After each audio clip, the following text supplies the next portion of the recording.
தமிழகத்தில் எத்தனையோ கட்சிகளுடைய அரசியல் மீட்டிங்லாம் நம்ம பார்த்துருப்போம். நம்ம நேரில் போக முடியல அப்படின்னாலுமே கூட நம்ம டிவியில் பார்த்துருப்போம்.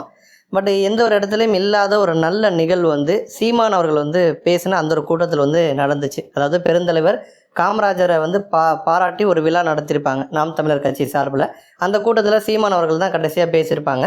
அவங்க பேசிட்டு ஸ்டெப்ஸில் தான் அவர் இறங்கியிருப்பார். அந்த சமயத்தில் பார்த்தீங்கன்னா அங்கே உட்காந்துருந்தவங்க சின்ன குழந்தைகள் ஆரம்பித்து வயசானவங்க, பெண்கள், ஆண்கள் இந்த மாதிரி எல்லாருமே சேர்ந்து அவங்க உட்காந்துருந்த சேரை அவங்களே அடுக்கி வச்சுருப்பாங்க.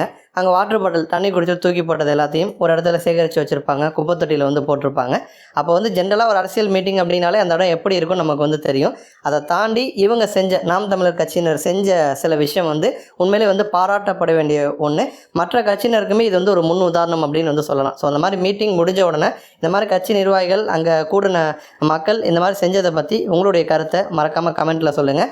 இந்த மீட்டிங்கில் சீமான் என்னென்ன மாதிரி விஷயங்கள்லாம் பேசினார் அப்படிங்கிறத டீட்டெயிலாக நீங்கள் தெரிஞ்சுக்கணும் அப்படின்னா அந்த ஃபுல் வீடியோக்கான லிங்க் ரிலேட்டட் வீடியோஸில் கொடுக்குறேன். அவசியம் போயிட்டு பாருங்கள்.